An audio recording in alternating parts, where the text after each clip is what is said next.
puro chaparrito aquí.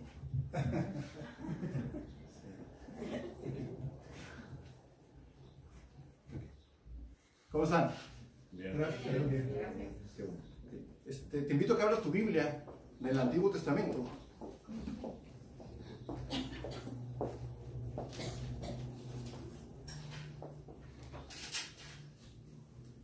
Y vayas al libro de Ageo. Estaremos observando todo el capítulo 1. Serían los versículos del 1 al 15. Cuando estés ahí puedes decir amén. Amén.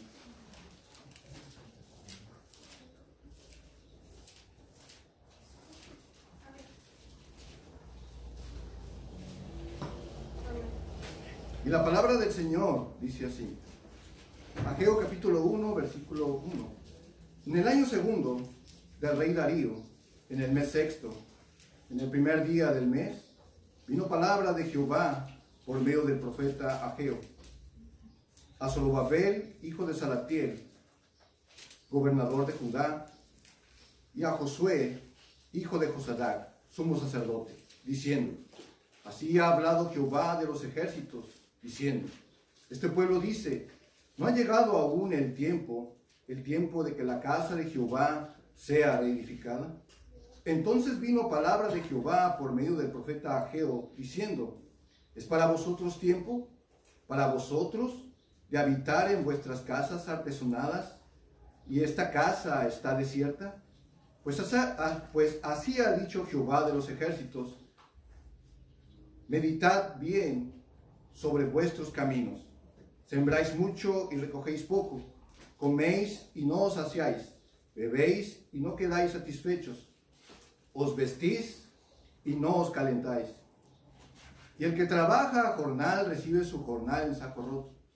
Así ha dicho Jehová de los ejércitos: meditad sobre vuestros caminos, subid al monte y traed madera, y reedificad la casa, y pondré en ella mi voluntad, y seré glorificado, ha dicho Jehová. Buscáis mucho y halláis poco, y encerráis en casa, y yo lo disiparé en un soplo. ¿Por qué? Dice Jehová de los ejércitos: por cuanto mi casa está desierta, y cada uno de vosotros corre a su propia casa. Por eso se detuvo de los cielos sobre vosotros la lluvia, y la tierra detuvo su fruto, y llamé la sequía sobre esta tierra, y sobre los montes, sobre el trigo, sobre el vino, sobre el aceite, sobre todo lo que la tierra produce, sobre los hombres y sobre las bestias, y sobre todo trabajo de manos. Y oyó Zorobabel, hijo de Salatiel, y Josué, hijo de Josadac, sumo sacerdote, y todo el resto del pueblo, la voz de Jehová, su Dios, y las palabras del profeta Ageo, como le había enviado Jehová, su Dios, y temió el pueblo delante de Jehová. Entonces Ageo, enviado de Jehová, habló por mandato de Jehová al pueblo, diciendo: yo estoy con vosotros, dice Jehová. Y despertó Jehová el espíritu de Zorobabel, hijo de Salatiel, gobernador de Judá, y el espíritu de Josué, hijo de Josadac, sumo sacerdote, y el espíritu de todo el resto del pueblo, y vinieron y trabajaron en la casa de Jehová de los ejércitos su Dios, en el día 24 del mes sexto, en el segundo año del rey Darío.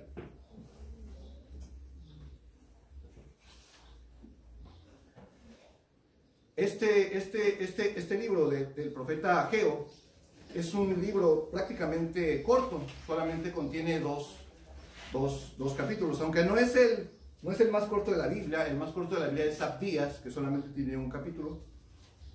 Pero aún siendo muy corto, tiene una gran enseñanza para nosotros el día de hoy. Tiene estas profecías que se escribieron, ¿sí? Sirvieron para los oidores, para los primeros oidores, ¿sí? Para los que después lo vieron, y también para nosotros hoy, en donde Dios está haciendo un llamado a considerar los caminos de su pueblo. ¿El por qué? Resulta ser que en el año 538 a.C., como resultado de la proclamación de Ciro el persa, que está en Esdras, capítulo 1, del 1 al 4, se le permitió a Israel regresar de Babilonia a su tierra bajo el mando civil de Zorobabel y la guía espiritual de Josué como sumo sacerdote. Esdras 3:2. Alrededor de 50,000 judíos regresaron y en el 536 a.C. comenzaron a reconstruir el templo, pero la oposición de los vecinos y la indiferencia de los judíos causó que la obra fuera detenida.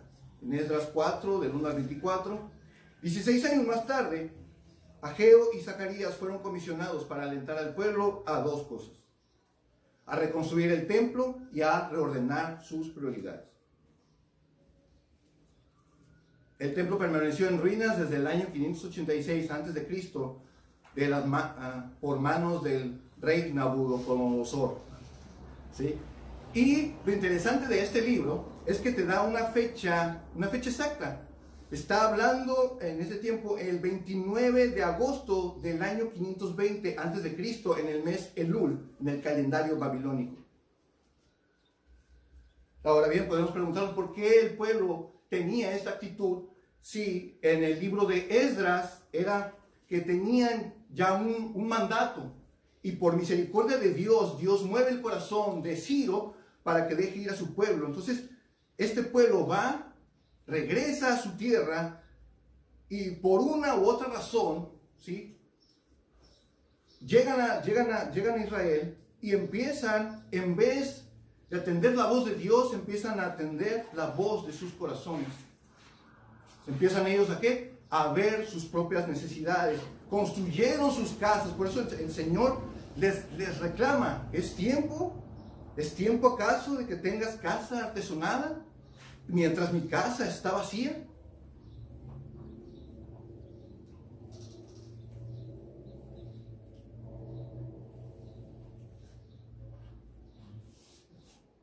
Y Dios, primeramente, para poner un orden, se dirige al liderazgo. ¿A quién? Se dirige primero a Zorobabel, hijo de Salatiel, el gobernador, y a Josué, al sumo sacerdote. Versículo 2. Y vino palabra de Jehová por medio del profeta Ageo a Zorobabel, hijo de Salatiel, gobernador de Judá, y a Josué, hijo de Josadac, sumo sacerdote, diciendo: así ha hablado Jehová de los ejércitos, diciendo: este pueblo dice, no ha llegado aún tiempo, el tiempo de que la casa de Jehová sea reedificada. Entendamos aquí, el pueblo no está diciendo que no lo va a construir. Está diciendo que no es tiempo de construirlo. Está anteponiendo primeramente sus necesidades, ¿sí?, anteponiendo primeramente sus prioridades antes que el mandato de Dios. Y ese mandato de Dios ya fue dado anteriormente en el libro de Esdras.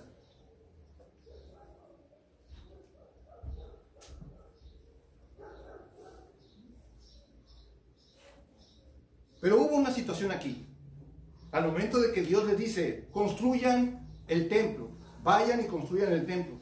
Ellos lo comenzaron, pero resulta ser que se detuvieron porque había oposición, tanto externa como internamente. Externamente, los pueblos que estaban a su alrededor decían: este pueblo, ¿por qué está construyendo?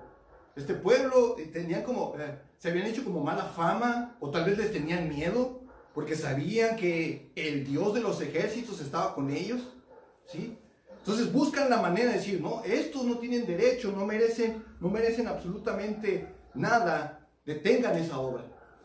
Y ellos por temor,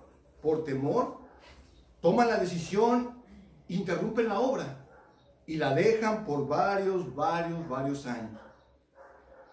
El liderazgo, posiblemente desalentado, tenía una encomienda.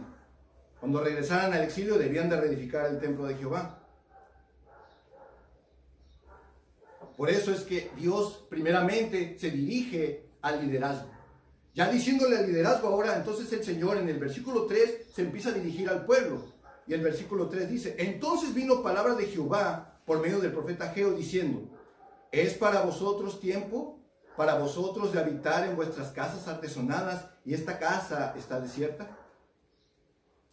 El mandato era reconstruir el templo, llegando Israel y edificar primero el templo para Dios, pero el pueblo tomó la decisión de arreglar sus casas, adornarlas, hermosearlas, aunque ¿quién no se emocionaría?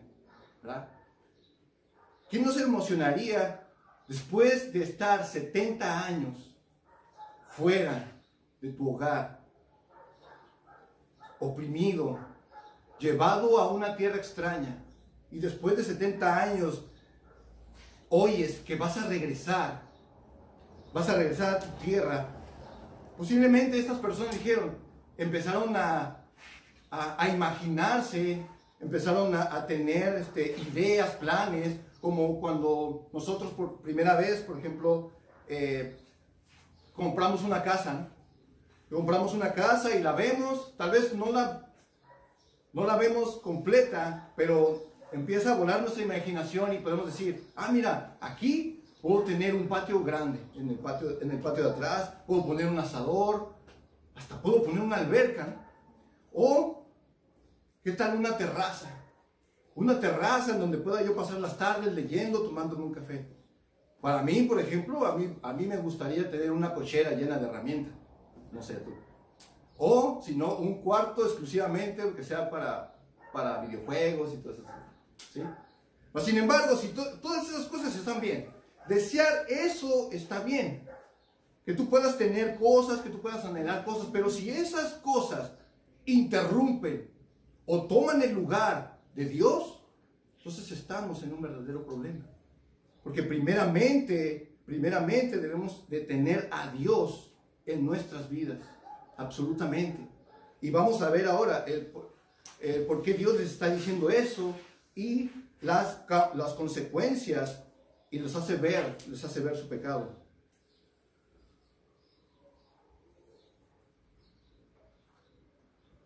En el versículo 5, de meditar nuestros caminos. Pues así ha dicho Jehová de los ejércitos, meditad bien sobre vuestros caminos.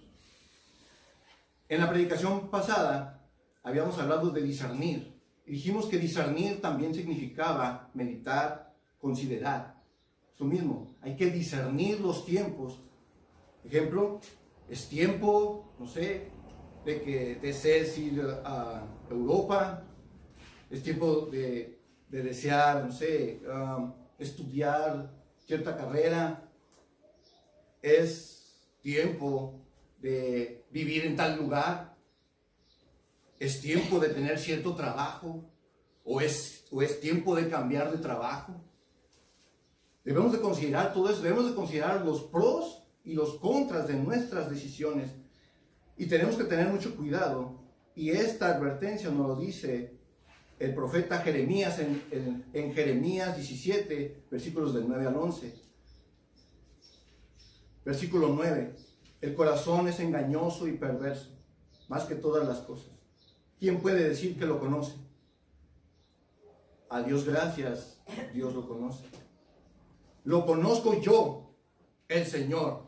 Escudriño la mente, pongo a prueba el corazón, que pago a cada uno según su conducta y según el resultado de sus obras. El que amontona riquezas, mala vida, se parece a la perdiz que cubre los huevos que no puso. A la mitad de su vida pierde esas riquezas y al final queda como un tonto. El que seamos hijos de Dios no nos exime de que no vamos a pecar, de que no vamos a fallar. Porque si decimos que nosotros no pecamos, entonces estamos haciendo a Dios mentiroso. Porque Dios en su palabra dice que todos estamos destituidos de su gloria. Todos somos pecadores. No hay justo ni aún uno. Todos debemos de someternos a Dios completamente. Y entonces, como hay rebelión dentro del pueblo, como hay esa indiferencia con las cosas de Dios, Dios actúa. Dios empieza a actuar y en el verso 6 dice: sembráis mucho y recogéis poco. Coméis y no os saciáis. Bebéis y no quedáis satisfechos. Os vestís y no os calentáis. Y el que trabaja jornal recibe su jornal en saco roto. Aquí el profeta Ageo está utilizando 5 pares de contrastes poéticos. Se pone a pintar un tremendo cuadro vívido de los problemas que acarrea el mundo, cuando Dios no es puesto en las vidas como primer lugar. El egoísmo y la falta de interés nos gobiernan tanto al mundo como al pueblo de Dios. Todo es vanidad, dice el rey Salomón en el libro de Eclesiastés. Si te das cuenta, el pueblo aquí no está pobre, no está en miseria. Ellos siembran, ellos trabajan, ellos se esfuerzan, pero todo su trabajo y todo su esfuerzo está siendo echado en un saco roto. ¿Por qué? Porque no le han dado la gloria que Dios se merece. No consideraron sus caminos. No han considerado sus caminos. ¿Has considerado el tuyo? ¿Hacia dónde vas? ¿O hacia dónde vamos? Ayer, precisamente me faltó comentarlo, ayer en la reunión de matrimonios, cuando estábamos hablando de los roles y que tú te sujetas, no se sujeta, qué tanto se va a sujetar la mujer, el hombre qué es lo que debe de hacer para ser un sacerdote de su hogar, un buen esposo, ¿sí? Y curiosamente, días atrás, no sé, ya esas veces que estás ahí como le llaman ahora, esquipeando, ¿sí? Me encontré con una nomás puse un poquito el video. Era una mujer, pastora, en donde ella estaba alentando a las mujeres a dejar a sus maridos. Alentar a las mujeres a dejar a sus maridos. O sea, les decía, si este hombre no cubre tus necesidades, si este hombre no llena tus expectativas, y le decía, pues dile bye bye. Así, ya sabes cómo hablan, ¿no? Entonces, ¿qué está pasando? ¿Dónde está el evangelio ahí? ¿Dónde está el contexto? Le estás dando libertinaje. Entonces no está con esa mujer, ni siquiera está considerando sus caminos y está llevando a estas mujeres a un camino de perdición. Pero qué suave es escuchar eso de las mujeres ahora, ¿no? Las mujeres más que las que tienen maridos así batallosos, así duros de roer, ¿no? El problema aquí es que a veces le queremos dar ayudaditas a Dios. Y lo hemos visto en las Escrituras cuando los hombres o mujeres intentan hacer eso, fracasan. Hemos fracasado. Buscando nuestra propia opinión diciendo, es que Dios creo que quiere esto. Pero no es así. Debemos de acatar lo que Dios dice. ¿Y qué es lo que debemos hacer? Como el mismo pueblo. Dice ahí, reedificar el templo. ¿Cómo está tu templo hoy en día? Porque dice la palabra de Dios que el templo de Dios hoy en día somos nosotros. Eres tú, soy yo. Es todo aquel que ha sido redimido por la sangre de Cristo. ¿Cómo está tu templo hoy? ¿Es digno de que Dios habite ahí?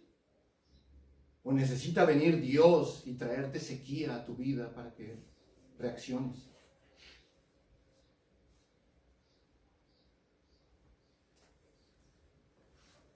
Lo bueno de esto es que tenemos un Dios misericordioso.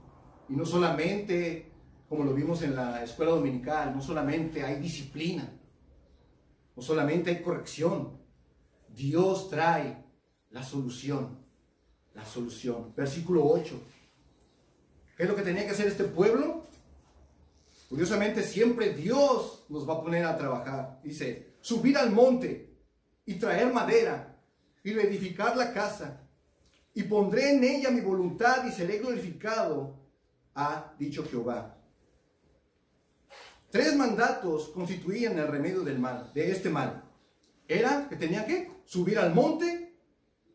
Ya que estaban arriba del monte, tenían que traer la madera. Ya que trajeron la madera, reedificar la casa.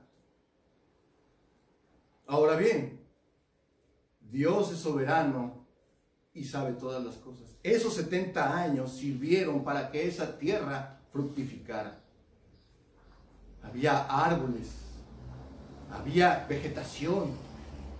Entonces no había pretexto, no puede decir, pues ¿de dónde? ¿De dónde? Dios te da la indicación, sube al monte y ve por madera. La madera no estaba ahí ya apilada, no, te ponen a trabajar, hay que cortarla y traerla, bajarla, o sea, era un arduo trabajo. Acordémonos que eran, ¿qué? 50,000 personas. Quitando niños, ponle, digamos que sean unos 30,000, 45,000, era bastante gente, ¿sí?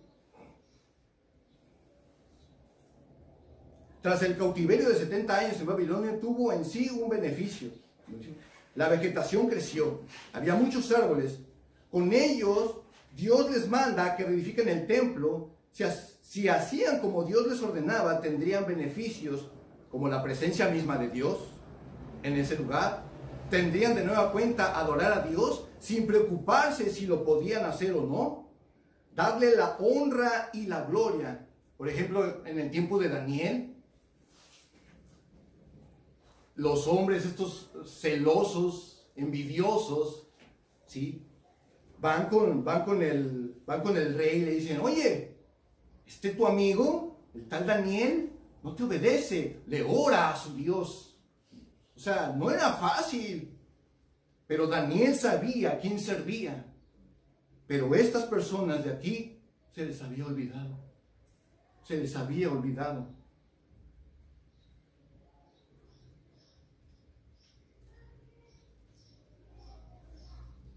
Ya que Dios les da la solución, había mucho más que trabajar todavía. Versículo 9. Buscáis mucho y halláis poco, y encerráis en casa, y yo lo disiparé en un soplo. ¿Por qué? Dice Jehová de los ejércitos, por cuanto mi casa está desierta y cada uno de vosotros corre a su propia casa. ¿A qué te suena eso? A egoísmo. A egoísmo. Buscaban su propio beneficio. Todavía tenían un corazón duro. Dios todavía tenía que trabajar aún más. ¿Por qué? Porque somos muy dados a cuidar nuestros intereses. Nos preocupamos demasiado y es porque no hemos aprendido a depender de Dios totalmente. Queremos, consciente o inconscientemente, darle ayudas a Dios. Queremos abarcar todo, comernos al mundo de un bocado.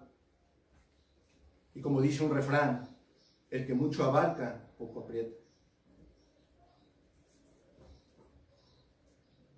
A causa de eso, entonces Dios vuelve a reaccionar y les dice en el versículo 10 y 11, por eso se detuvo de los cielos sobre vosotros la lluvia, la tierra detuvo sus frutos, y llamé la sequía sobre esta tierra y sobre los montes, sobre el trigo, sobre el vino, sobre el aceite, sobre todo lo que la tierra produce, sobre los hombres y sobre las bestias, y sobre todo trabajo de manos. Somos seres dependientes, llenos de necesidades. Ocupamos los recursos naturales, ¿sí o no? Para comer, ya no es tan fácil ir a la carretera. Ay, mira un árbol de mangos. Ay, árbol de manzanas. ¿Qué tienes que hacer? Tienes que ir a trabajar. Tienes que meterte, que te contraten en una empresa, trabajar por un salario. ¿Sí? Hacer todas esas cosas. Somos seres dependientes que no podemos sobrevivir sin los recursos.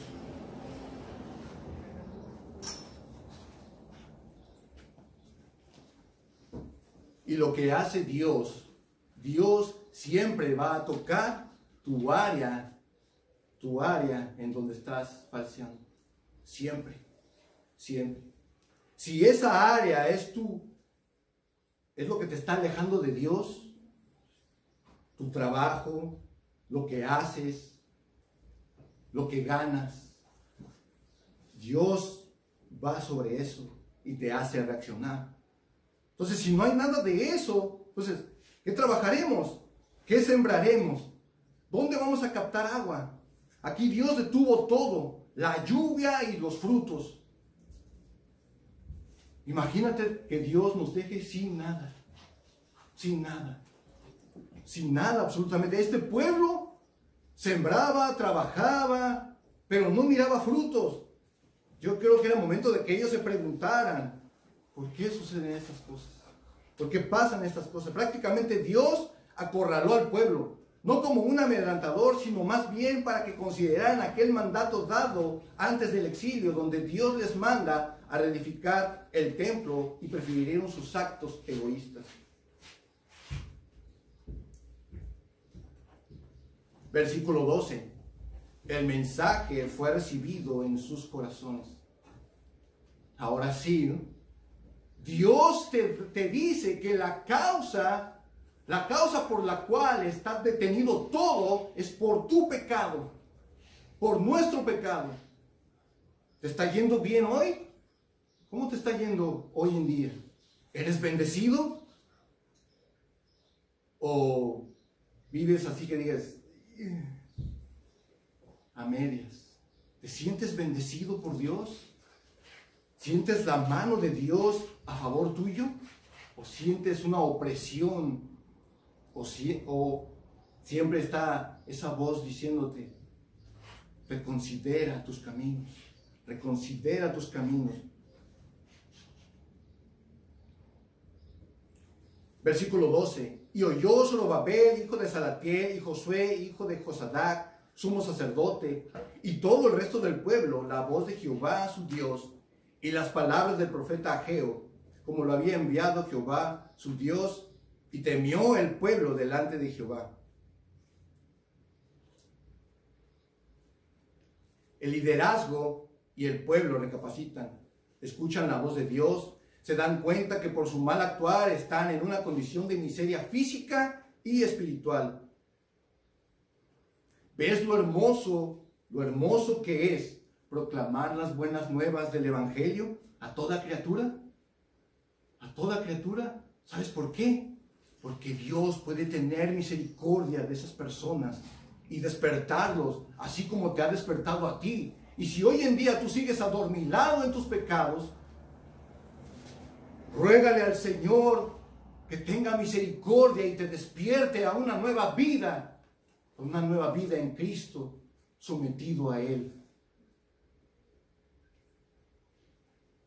Solamente así puedes escuchar su voz, obedecer y dar un cambio radical a tu vida. Solamente así.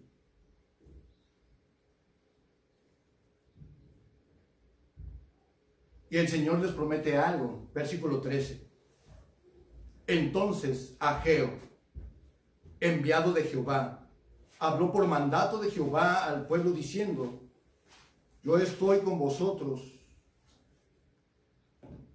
Yo estoy con vosotros, dice Jehová. El pueblo tenía dos cosas que enfrentar: la opresión hostil de los de afuera y el hambre que acosaba en el interior. El Señor de la misericordia responde favorablemente a su arrepentimiento y a su obediencia genuinos, con la seguridad de que su presencia iba a estar en medio de ellos, así como en tiempos pasados con Jacob cuando tenía que ir a Egipto a ver a su hijo José. Génesis 46, 3, 4. Y dijo, yo soy Dios, el Dios de tu padre. No temas de descender a Egipto, porque allí yo haré de ti una gran nación. Yo descenderé contigo a Egipto y yo también te haré volver, y la mano de José cerrará tus ojos. También en Josué 1:5, Dios le promete a Josué, nadie te pondrá a hacer frente en todos los días de tu vida, como estuve con Moisés, estaré contigo, no te dejaré ni te desampararé. ¿Viste qué beneficio?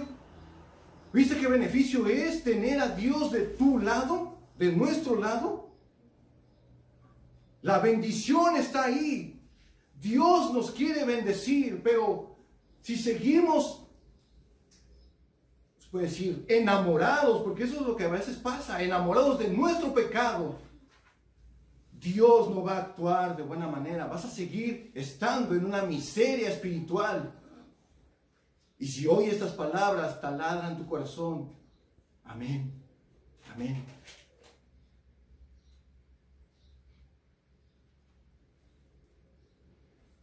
Versículo 14, Dios despierta el espíritu de los líderes y del pueblo. Y despertó Jehová el espíritu de Zorobabel, hijo de Salatiel, gobernador de Judá, y el espíritu de Josué, hijo de Josadac, sumo sacerdote, y el espíritu del resto del pueblo, y vinieron y trabajaron en la casa de Jehová de los ejércitos. Dios infunde aliento tanto al liderazgo como al pueblo a través de su palabra. Y esa palabra de yo estaré con ustedes tiene algo significativo cuando una persona la escucha y es vivificado, es levantado, porque es una promesa. Es como esa promesa que dio el Señor Jesucristo: yo estaré con ustedes todos los días hasta el fin del mundo. Es una promesa. El Señor Jesucristo está con nosotros hoy, ayer, hoy y por los siglos de los siglos. Amén. ¿Sí? El Señor Jesucristo está contigo y conmigo. No importa en dónde estés, no importa en qué situación te encuentres. Todavía me acuerdo de esa película que miré, que me la recomendaron, que se llama Torturados por Cristo. Curiosamente eran unas personas que vivían en Rusia. Sí, había una situación ahí de opresión. Y el gobierno ruso empieza a someter a las religiones. Y todas las religiones, sí, arriba el Kaiser, y bueno, no sé cómo se llama, arriba el líder. Entonces uno dice, están diciendo que el único rey que debemos obedecer es a Jesucristo. Y su esposa le dice, pues ve, baja y dile. No, espera. Y la esposa le dice, prefiero a un esposo valiente muerto que a un cobarde con vida. Este hombre más otros más estaban, después los encarcelaron, los torturaron, pero nunca dejaron y no negaron nunca al Señor. Y tú y yo hoy nos quejamos de cosas tan simples, de cosas sin sentido. Es que no tengo el carro que quiero. Es que no vivo en la casa que deseo vivir. Imagínate qué frustrante. Yo salí de ese pensamiento. En donde tenías que anhelar casotas, carros. Oye, pues si es así, pues quiero un Tesla, ¿no? Pero no se trata de eso. Se trata de que debemos de conformarnos con lo que Dios nos ha dado. Que te ha dado Dios. Te ha dado vida. Te ha dado la oportunidad tal vez de estudiar, de terminar una carrera, de trabajar. Dice que todas las cosas hay que hacerlas para el Señor, para su gloria, absolutamente todo. Hasta si te dedicas a barrer, a recoger basura, a vender en la vía pública. Todo, dice, todo hacerlo para la gloria de Dios, todo, absolutamente todo.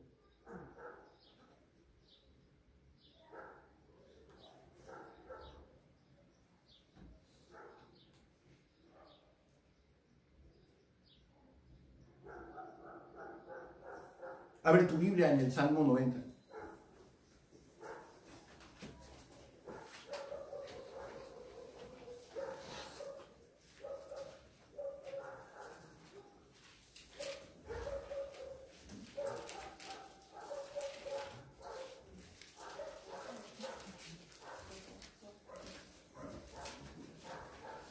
Y ve poniendo tu dedo en el versículo 14. Salmo 90, versículo 14. En adelante. De mañana, sácianos de tu misericordia, y cantaremos y nos alegraremos todos nuestros días. Alégranos conforme a los días que nos afligiste y los años en que vivimos el mal. Aparezca en tus siervos tu obra y tu gloria sobre sus hijos. Sea la luz de Jehová nuestro Dios sobre nosotros, y la obra de nuestras manos confirma sobre nosotros. Sí, la obra de nuestras manos confirma. Todo lo que hagamos debe de ser confirmado por el Señor.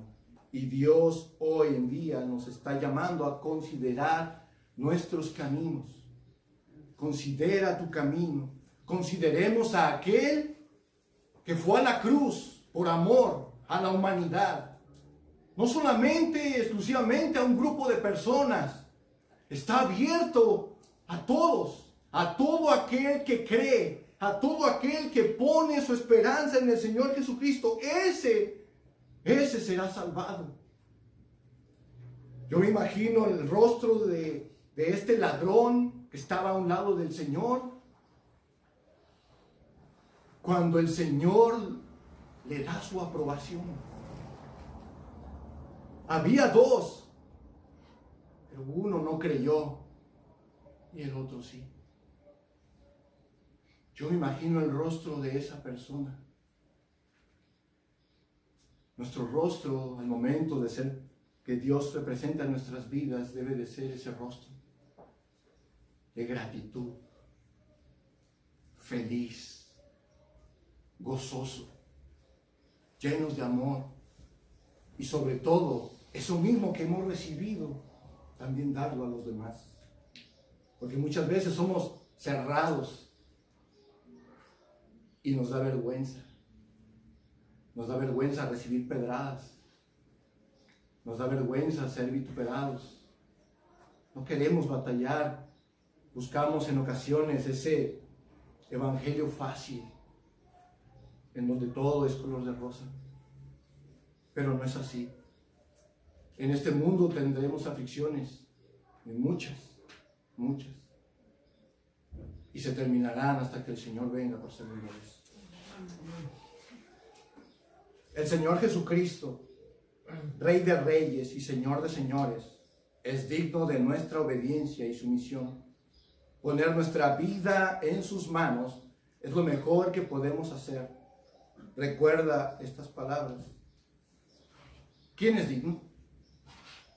El Señor, en sus manos está la vida eterna. En Él está la plenitud. En Él está la soberanía. En Él están sujetas todas las cosas. Atendamos su voz con prontitud, porque Él viene pronto. Amén, amén. Sí, ven, Señor. ¿Te pones de pie, por favor?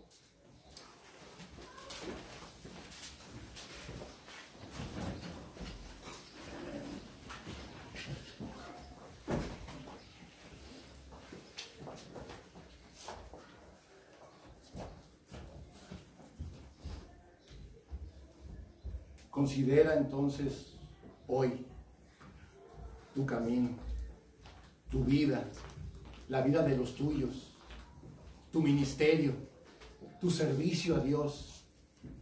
Todo eso, consideremos a Dios en nuestras vidas. Y créeme que el Señor obrará grandemente. Amén. Vamos a ver. Bendito Padre Celestial, Dios merecedor de toda nuestra gloria, de toda la gloria, de toda la honra, Señor. A ti sea la alabanza, el poder. Bendito sea, Señor, porque eres lleno de misericordia, de amor, de paciencia.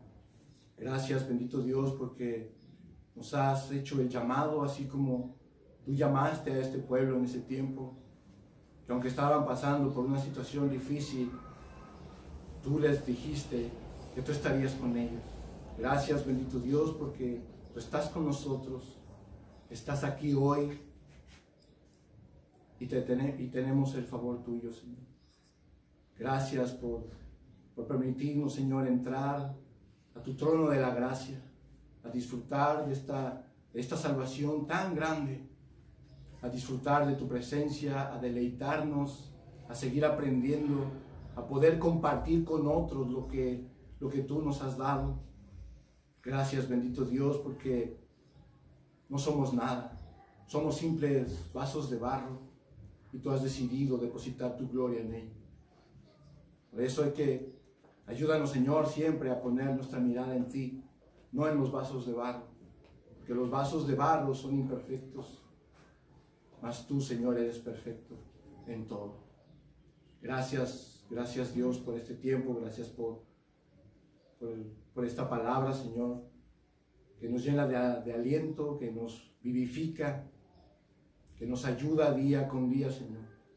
Y gracias, Señor, porque a veces necesitamos ser recordados de dónde venimos y en dónde estamos parados. Gracias, bendito Dios, porque nos has limpiado, porque has perdonado todas nuestras faltas, porque nos has hecho dignos delante de ti por medio de tu Hijo Jesucristo. Gracias, bendito Dios, por tu obra redentora en todos nosotros, por tu iglesia. Te pido, Señor, que sigas trabajando en el corazón de esta iglesia y de las iglesias, Señor, cercanas, de aquellas iglesias, Señor, que han dejado sus prioridades, que han cambiado sus prioridades, Señor, que ahora están llenas de activismo y se han olvidado de aquel que los ha llamado, de aquel que los salvó. Ayúdanos, Señor, a discernir. Ayúdanos, Señor, a contemplarte día con día y a considerar nuestros caminos y siempre preguntarnos si lo que estamos haciendo te honra y te glorifica. Gracias, bendito Dios, en el nombre de tu Hijo Jesucristo. Amén. Amén.